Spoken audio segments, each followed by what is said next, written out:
แจ้งการถึงอำนวยการบริษัทบุคคลนิติบุคคลผู้ประกอบการนักลงทุนทั้งภายในและต่างประเทศที่เคลื่อนไหวธุรกิจที่ขึ้นกับการคุ้มครองของแขวงโลน้ำทาเรื่องการยืนเอกสารรายงานการเงินบทสรุปบัญชีประจำปี 2025 และออกใบติดตามการถือบัญชีประจำปี 2025 อิงตามกฎหมายว่าด้วยการบัญชีฉบับเลขที่46/โสพโซลงวันที่20พฤศจิกายน 2023อิงตามคำแนะนำว่าโดยการจัดตั้งปฏิบัติกฎหมายว่าโดยการบัญชีของรัฐมนตรีกระทรวงการเงินฉบับเลขที่513/กงลงวันที่26กุมภาพันธ์ 2016อิงตามข้อตกลงว่าโดยการจัดตั้งและการเคลื่อนไหวของแผนกการเงินแขวงฉบับเลขที่1310/โจโคลงวันที่18ธันวาคม 2025แผนกการเงินแขวงโลน้ำทาขอถือเปลี่ยนเกียรติแจ้งมายังหัวหน้าหน่วยถือบัญชีวิสาหกิจที่ขึ้นกับการคุ้มครองของแขวงโลน้ำทาให้ส่งเอกสารรายงานการเงินประจำปี 2025ให้แขนงคุ้มครองการบัญชีแผนกการเงินแขวงโลน้ำทาเพื่อกวดกาการจัดตั้งปฏิบัติเวียกงานบัญชี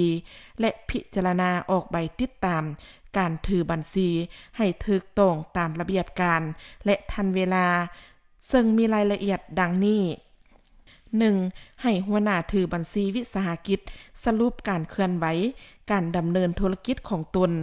และส่งบทสรุปเอกสารรายงานการเงินบทสรุปประจำปี 2025ให้แขนงคุ้มครองการบัญชีแผนกการเงินจำนวน4สุด4หัวเพื่อกวดกาเวียกบัญชีและพิจารณาออกใบติดตามการถือบัญชีประจำปี 2025ให้ทันตามกำหนดเวลาซาสุดบ่ให้ไกลวันที่31มีนา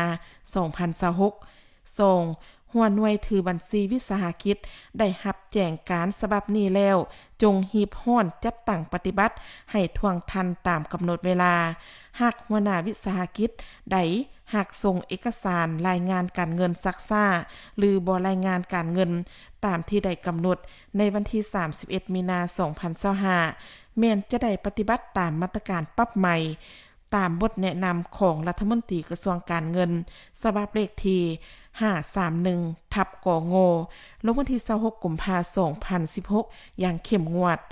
ดังนั้นจึงแจ้งมันยังบรรดาหัวหน่วยวิสาหกิจเพื่อทราบและพร้อมกันจัดตั้งปฏิบัติตามเนื้อในตามแจ้งการฉบับนี้อย่างเข้มงวดหัวหน้าแผนกการเงินแขวงปริญญาเอกคำแก้วจันทวงศ์